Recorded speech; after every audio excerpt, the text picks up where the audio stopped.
Let me see. Let me see. Let me see.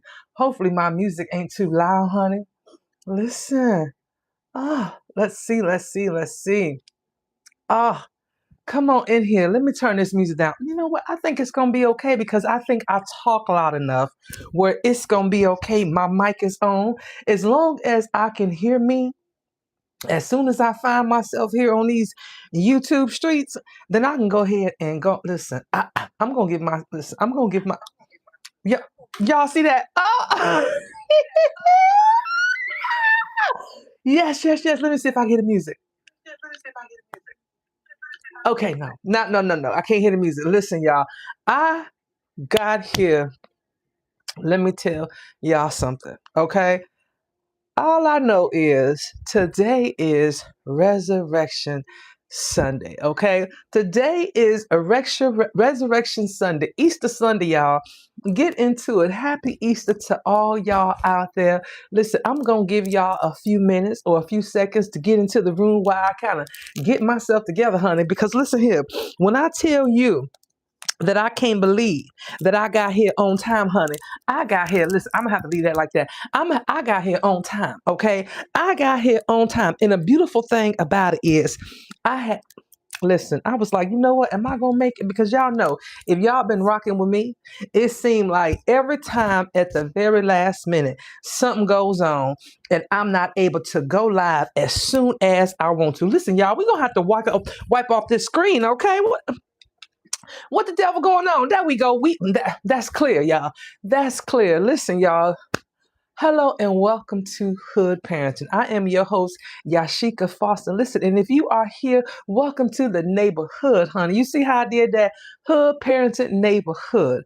Listen, this is where you come in and I speak from a place of intuition.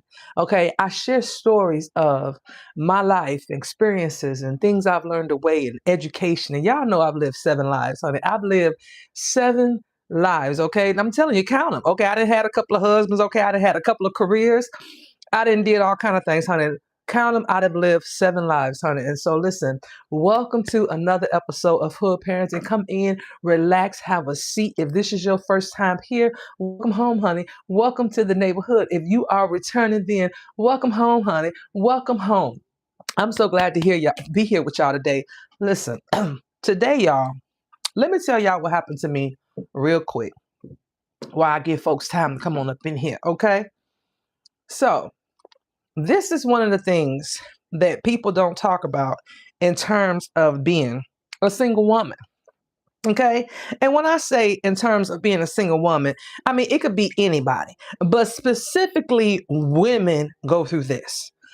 Today, y'all, I had on this a beautiful Easter dress. Okay. Now, this Easter dress had a zipper in the back. Okay. Y'all know where I'm going with the story. Okay. It was one of them zippers that when it got to a certain place coming up my back, I couldn't do it because we had to suck and pull and zip all at the same time. So there was an art to that. Okay. Needless to say, my 12-year-old, she could never zip up the back of my zipper. So let me tell y'all what I did. I took the time to open up my door. First, I called my neighbor. She wasn't home. Then I took the time to open up my front door. And I went outside with the whole dress in the back open. Okay, now you only could see so far down, but needless to say, my back, I didn't care. I saw one of my neighbors walking down the street, a female, a woman. I was like, she didn't even speak English. She was like, I was like, listen. I turned around. She was like, oh, listen. She knew what I meant. Okay, I promise you, she's an Asian woman. She didn't speak English. But when I turned around, she knew exactly what I needed her to do. Okay, because it was like, listen, lady, I know you don't speak English, but you know this. She was like, oh, no problem. So listen, Mama Zion, she kicked my back in and she did whatever she needed to do to get that zip up. Okay. Thank you. I sure appreciate it. Okay. Those are one of the things that me as a single woman go through. Now, I don't know how many men go through needing something zipped up they back. Okay. But I know that's a problem that us women have. And so, with that being said, I am very particular about the dresses that I buy.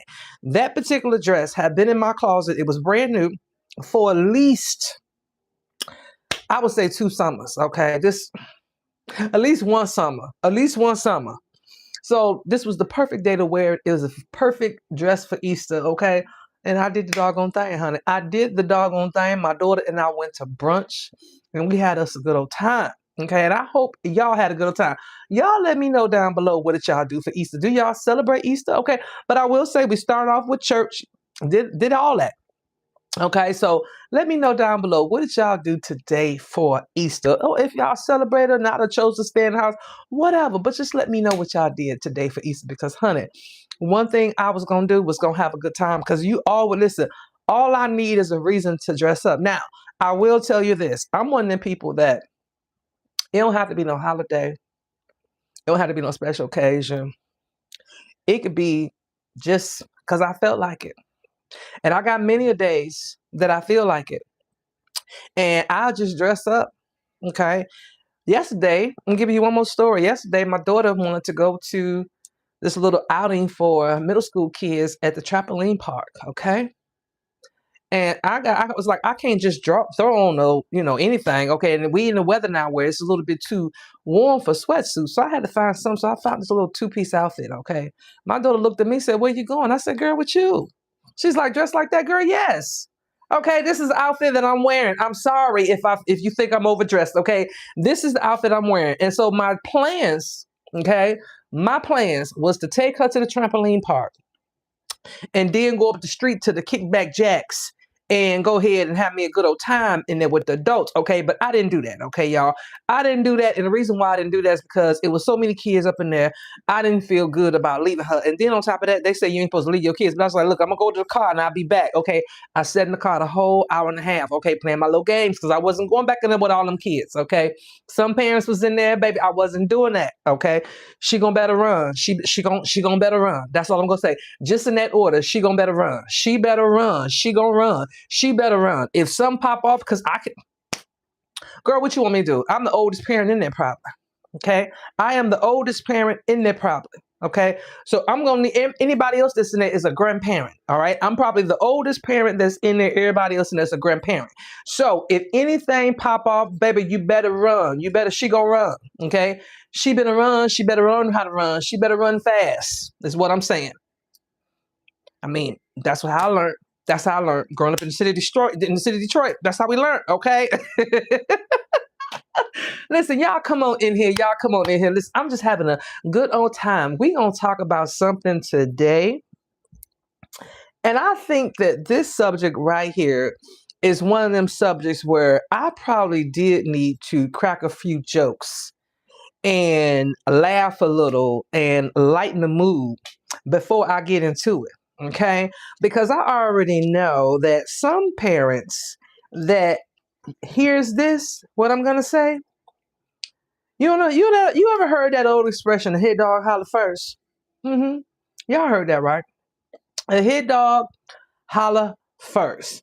And trust me when I tell you, this is something that I see often in terms of parents and the way they are and the way that they sometimes raise their kids. All right. Now, like I said, this gonna hurt. Some of y'all, this gonna hurt. All right. And if it hurts you, then I'm only here to help you. Why? Because we need to change some of the things that we do in order to create our legacy, in order to establish our legacies, in order for our kids to be better than we were. Because that's what we want for every generation, is to be better than we are and continue on. Every generation get better and better, smarter and smarter, and live longer in all the abundance in the world, right? So today, parents, we are not talking about, some parents are not just raising children, all right? Some parents are limiting their children. Mm-hmm. I'll say that again. Some parents are not just raising children. Some parents are literally limiting their children. And I will say this is not intentionally. All right. Nobody goes about life intentionally saying that I am going to make sure that I kept my children out here or anything like that. A lot of times this happens through fear. This happens through ego. It happens to unaddressed problems or unaddressed patterns that we have not dealt with yet in ourselves. Okay. And I'm going to break this down exactly what I mean when I say this. Okay. But listen, y'all like my little glass? This is my, all right, y'all know I got my shot in here. I got my tea. All right. For my tea drinkers, before I get started on this. All right. I got my tea. Okay. Because sometimes you need a little tea. Okay, I got my tea right here. All right, and I'm gonna go ahead and pour it on over here. And I got my mint, y'all, because y'all know what the throat when you get the throat get to hurting. Okay, so you got to make sure that you take halls and mints and stuff like that. All right, listen, I'm gonna go ahead and get this thing started. This might be something that might be hard for some parents to hear. And it really is, because some of y'all are not raising your kids to its fullest potential. You're raising them to your level of comfort. That's what you're doing. You're not raising them to their full potential. You're raising them to your level of comfort. And here's what I mean by that. In many moments, when they start growing beyond what we're used to facing in ourselves, right? When they start to grow, it's something that we now have to face in ourselves that sometimes we're not ready to face. Because here's the thing, when we're looking at our kids, sometimes some people will look at their kids and say, okay, they'll either shut them down, they'll correct them, or they'll make them feel like they're doing too much. Again, because they'll look at them and say, you know what? How is it that my child or this child is able to do this when I didn't do it? Because that's what happens. A lot of times parents, and it's not a, some people will look at it as jealousy, and sometimes it is. I'm not going to even pretend like this is not an issue that sometimes is rooted in jealousy, because it is. But for some time, it's one of those things where it makes parents uncomfortable when they see their child in a position and the parents will say, no, I want my child a good. Let me tell you how I know facts about this. And I know I'm jumping because there's so many things I'm thinking about and issues. I mean, conversations that I've had with parents in different capacities in my life and different phases in my life. I've heard parents say, well, if my child needs a place to stay, I'm going to give my child a place to stay. And as a parent, I 100% agree with that. If your child is in between your adult child, I'm talking about not a minor. Let's be clear here. We're talking about a child that's at least 21. I'm not talking about 18, 19, because we still look at them as babies. I'm talking about, let's just say, a 21-year-old grown adult child. Okay. Legal in all aspects, can consume alcohol, can go buy whatever, can go gamble, can do whatever, right? So a 21-year-old adult child. Some parents will say, well, if my child needs a place to stay, I will be that parent to make sure that he or her has a place to stay. And my thing is this, I absolutely agree with you. As a parent, I absolutely agree with you that it is, we supposed to help our kids out. If our kids are in positions where they need a place to stay, or their car broke down, or they need money, or they need something, we are supposed to give them these things. However, in that same tone, there is a fine line between giving them things and enabling them. And sometimes enabling is not because you are enabling them to not grow in their own aspect. It's just that enabling them means that as long as they need you, they will never outgrow you, if that makes sense. See, as long as if they're saying, well, I need a car. You know what? Don't worry about it. I got you. I got a car for you. You got to need a place to stay. You can stay here as long as you want, because see, now they need you. As long as they need you, they're not going to ever get too far out without you. Now there are kids that's going to go off and still do what they're going to do. I'm talking about the parent.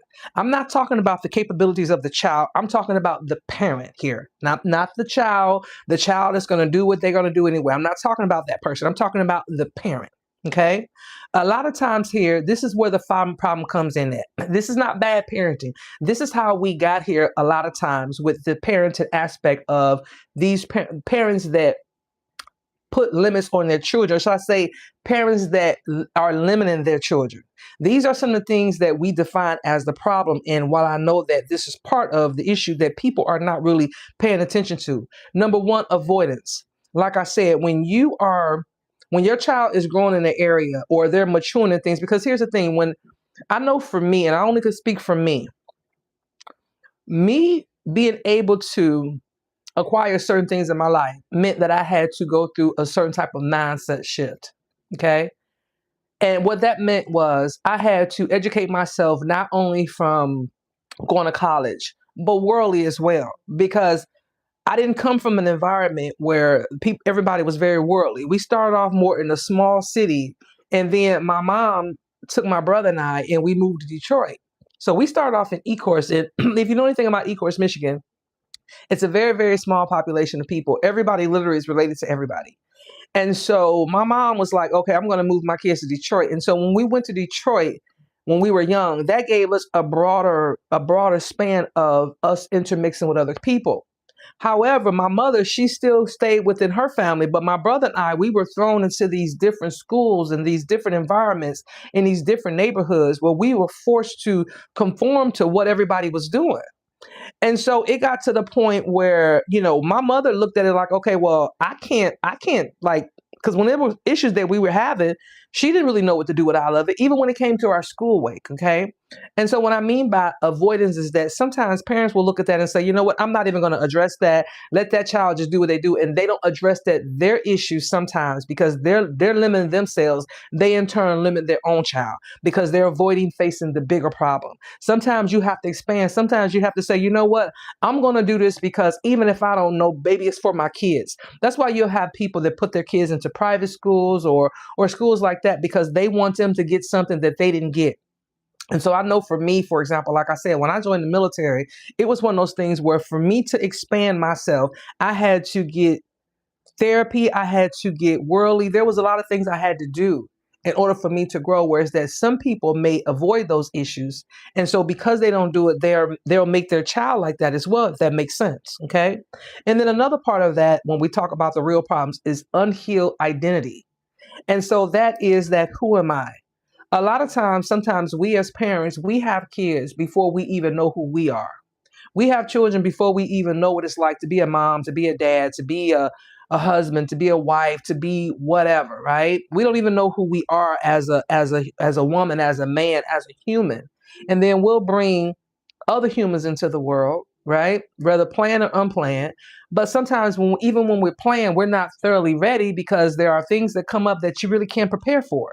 And some of those things are your unhealed identities, those things within yourself that you're like, who am I? If I don't know who I am because of all these things and all these barriers, or whatever this cage that I put myself in, or whatever you may have done that are limiting your beliefs or limiting you and you're putting onto your kids, these are some of your unhealed identity. In other words, beliefs that you are taking with you that are maybe not your own, but because of where you come from, or because you haven't adopted the ones on your own, because you're not really understanding who you are, you're carrying somebody else's. You're not supposed to be this way. You're not supposed to be that way. And so you're conflicted. And so you pass that same confliction on to your child. And so because of that, that starts to limit them. Because now you're telling them, hey, you can't do that. You can't do that. Why? Because somebody told me I couldn't do it. And so I'm going to just believe that it's not done. It's not capable of being done. Right? Trust me when I tell you those are conversations that's being had. They're being had. Okay. Right. Because sometimes people will look at their child and say, the nerve of you to even think so big.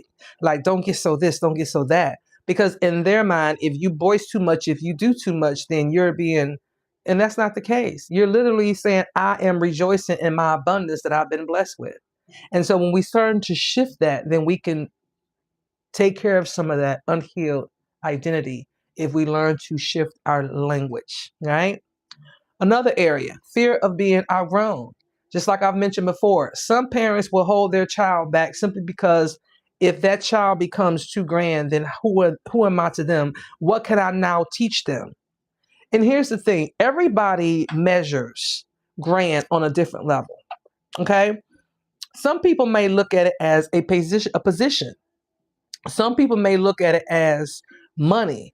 If this child has more money than their parent, then the parent looks at like, well, who am I to tell them? So they kind of keep that child there. Or it could be positioned in a church, or positioned in a job, or positioned in life, or positioned in education, or authority, or whatever, right? Because that parent will sometimes fear that that child will outgrow them, and if they outgrow them, then how am I the parent now? And it's again, this isn't the child, this is the way the parent perceives this, and the way a parent sometimes will put this limitations on their children. And then the other part is lack of self-expansion.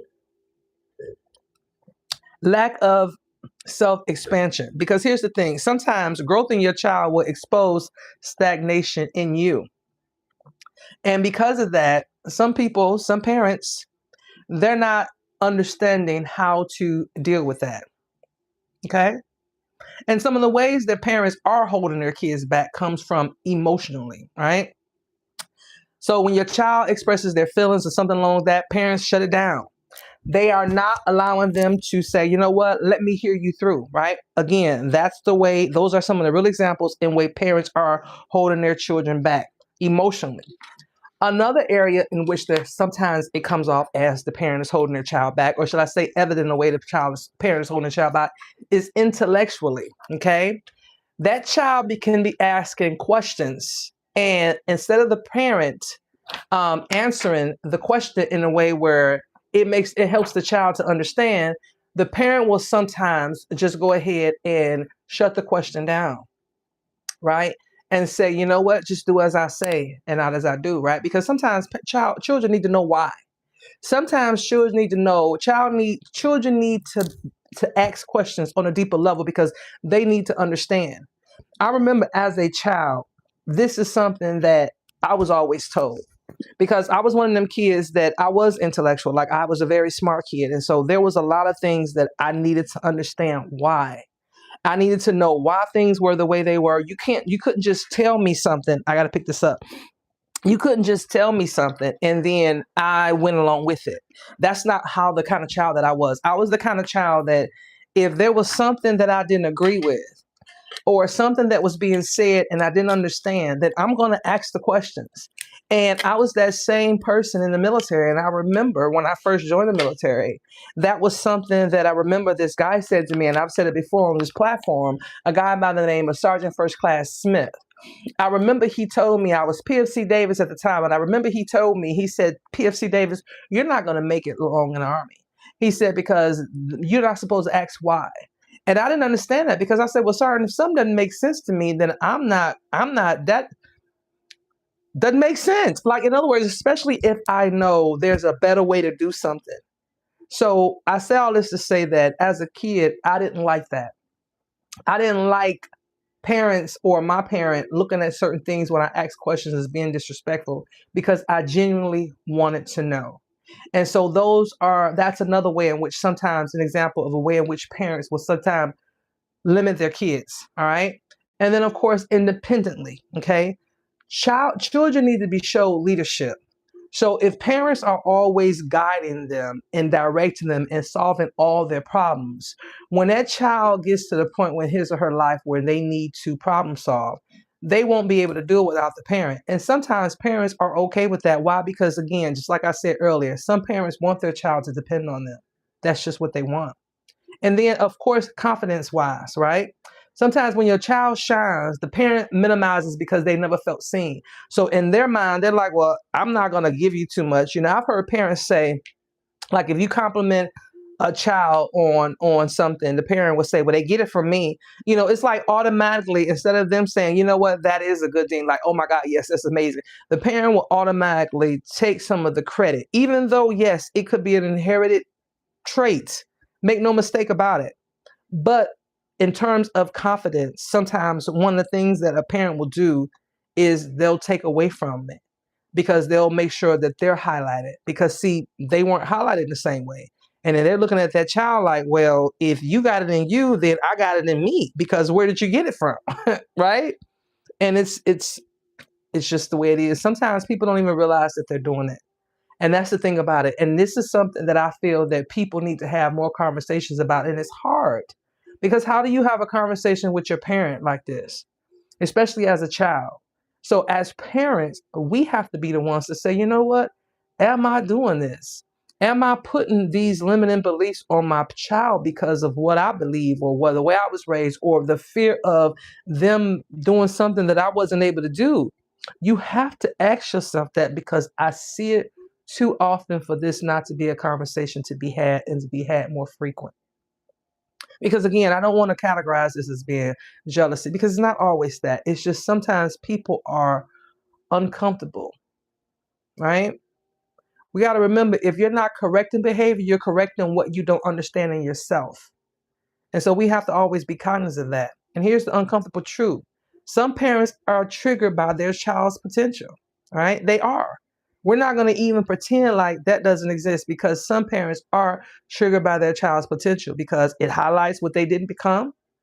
It challenges their authority because who are you? You can't be more than this than me.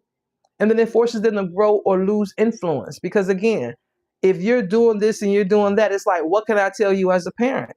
But that shouldn't have anything to do with it. But some parents will see it that way, unfortunately. All right. It's hard to leave a child who is expanding faster than you are. And unfortunately, sometimes parents we deal with that, especially when you have children that were born to young parents. Because again, when you got extremely young parents, they're really trying to figure out the world as they're trying to raise a child. Because they're trying to figure themselves out as they try to bring a human into the world too, because that's what that human needs direction too. And it's like, how can I give you directions when I don't even know where I'm going? And you know what I mean? So here's how we shift the responsibilities. Self-growth is not optional if you're raising legacy. Let me say that again. Self-growth is not optional if you are raising legacy. Because again, you want your child or children to do better than you. I tell my kids just this simply. If life is 10 levels, and I'm going to give you what I feel is the bottom of the barrel. The bottom of the barrel in terms of dollar amount. I'm not in because when you talk about dollars, you're talking about health because the less money you have, the less health insurance you have, the less resources you have to healthy water. So all of that is incumbent. So we're talking money. We're talking about social standards. So let's just say that a one is someone, and we're only talking about the United States because I ain't never been nowhere else. And one is Skid Row, LA, living in a box. Okay. One is Skid Row, LA, living in a box. All right. 10 is Oprah Winfrey money, Jay-Z, Beyonce, Rihanna, all in. Okay. That's 10. All right. Now, with my mother, I feel that my mother started me off at probably about a 3 or 4.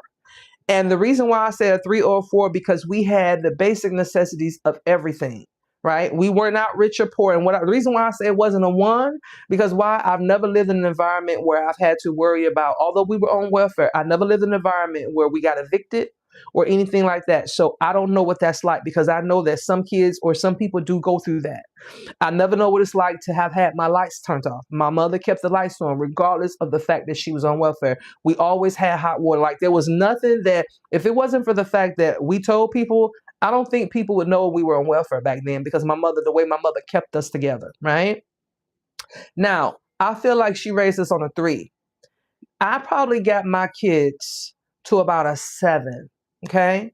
I myself is about probably a 7.5 because now that I don't have my kids, I'm responsible for my kids, I have more in my possession in terms of my self-worth, my worth, right? Money-wise, because I don't have to spend it on as many people. So I probably got my kids to a 7. I'm a 7.5, right?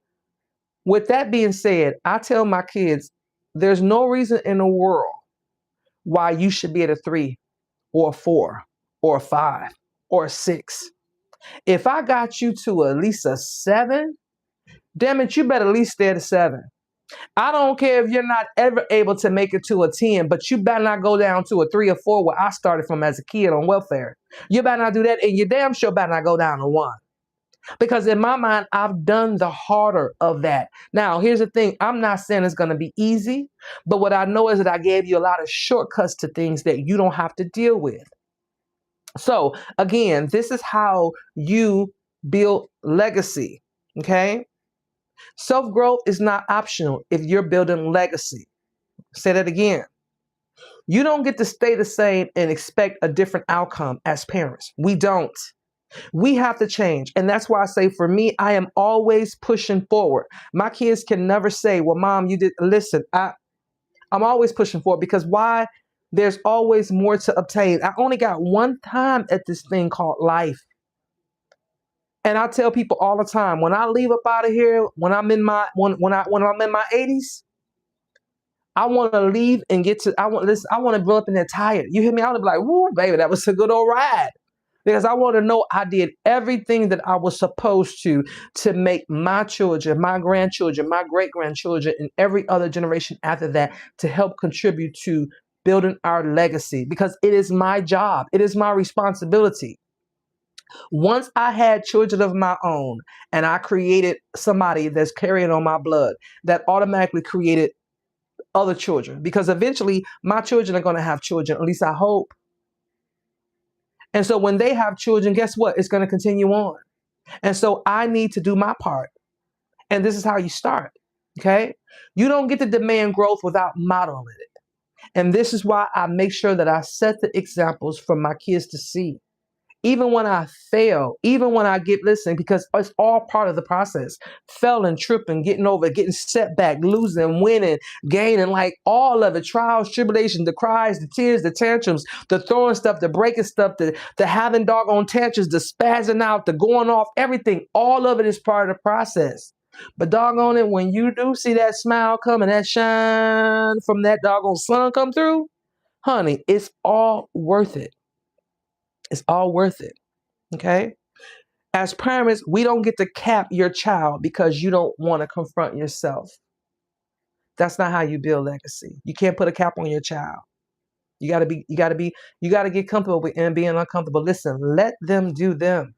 And I know this is like, why are you saying this, Yashika? Because you will be amazed. It goes on all the time. Right? And like I said, a lot of times we chalk it up as being jealous. But a lot of times people just don't recognize what they don't recognize. Now, like I said, could two things be true at one time? Absolutely. But we're going to start there. So let's reframe our parenting, right? Reframe our parenting. So hood parenting here is not about control. Nope, nope, nope. It's not that. All right. It's about expansion awareness.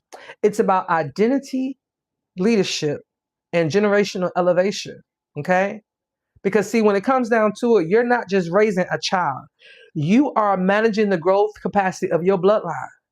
Because if you don't make sure that they're good, then how are you going to make sure that everybody, I mean, listen, and I'm not going to say that they're going to take everything that you taught them into consideration or they're going to do everything you tell them. Lord knows that's not what happens. But at the same time, you know that you've taught them the best. You've given them what you could. You've given them what you had. What they do with it is up to them. Right? But you got to make sure you do your part. And as parents, we cannot limit our children because I see it all the time. Right? And again, like I said, this is not bad parenting. This is just us sometimes not being aware. We're not being aware that we are uncomfortable. We're not aware that we have some things we haven't faced that we need to face. Right? I'm not saying don't help your child out or anything like that. And please don't misunderstand me. All I'm saying is that, for example, if you tell your child, okay, child, you're grown, you're 30, okay, you hit a bad spot. Okay, 30 days moving into the house. Okay, if you need an extension, child, I'll give you 30 more days, but we need to talk about it. You can't just go about your business and say, well, I'm just going to chill until I figure it out. No, because that's not being a responsible adult. That's not me teaching my child how to be responsible and problem solve without me. I don't want them to need me. I want them to be able to do things in life without me. I don't want them to, listen, go off and be great. Do more than what I'm doing. So when I need some, maybe I can come to you. That's the way I want it to be. What parent don't? All right. What parent don't? All right. And so your child's future is not based on what you teach them. It's not. The real question is, what am I avoiding in myself that's limited how far they can go? That's what you have to ask yourself. Because if you're questioning some things or you're looking at them or them doing certain things trigger certain things in you, then you might have to ask yourself some real raw questions, some real intimate questions. Because like I said, I hear parents say all the time, I want my child, I'm proud of my child, and this and that third, but your actions say something else. It do. Your actions say something else. Like I said, it do. It do. So listen, this is one of those subjects that I had been avoiding doing because I had did a talk on it. And when I say a talk, sometimes I'll do like a reel that's like about 2 minutes long or whatever, and I'll put them here on my YouTube channel. And one of the things that I talked about was, sometimes how people will say things to you like, "Oh, so you think you better than everybody?" They'll say things to you because that's their way of trying to keep you in a position because they see you evolving and they want you to be held back with them, right? And a lot of times this will come to people closer to you because strangers won't really tell you you think you better than other people. It'll be the people that's in your life that'll tell you that, right? Ironically, right? Oddly enough, it'll be the people that's in your life that will tell you stuff like that. Because why? They can see your growth. They can see you transforming. They can see you going places that maybe they wish they could. Or they can see the part of them in you that they have yet unhealed. I'm sorry, that they have yet healed. And so because of that, it's still unhealed. And so when they see you shining and they're still stuck in that spot, sometimes there's a little resentment there. And unfortunately, it can come. The phone call is coming from in the house sometimes. Sometimes the phone call will come from in the house. All right. So listen, I know this is a touchy subject, and I hope to God that some of y'all go ahead and tell me down below what y'all think about this. But here, I've seen it too many times, honey. Seen it too many times. So listen, like I always say, I don't know who this is for, but I know this is for somebody because they told me to tell y'all, honey. And listen, check me out next Sunday and listen, matter of fact, next Sunday, I'm going to see if I'm going to go live next Sunday because I'll be somewhere else, honey. I'm going to do my best to go live. Depends on what my schedule will look like. But if not, I will make sure y'all turn on your notifications so when I upload a vlog, you will be the first to know, or when I go live, because I might go live unexpectedly. All right? Listen, I'll talk to y'all soon. Have a good evening and bye.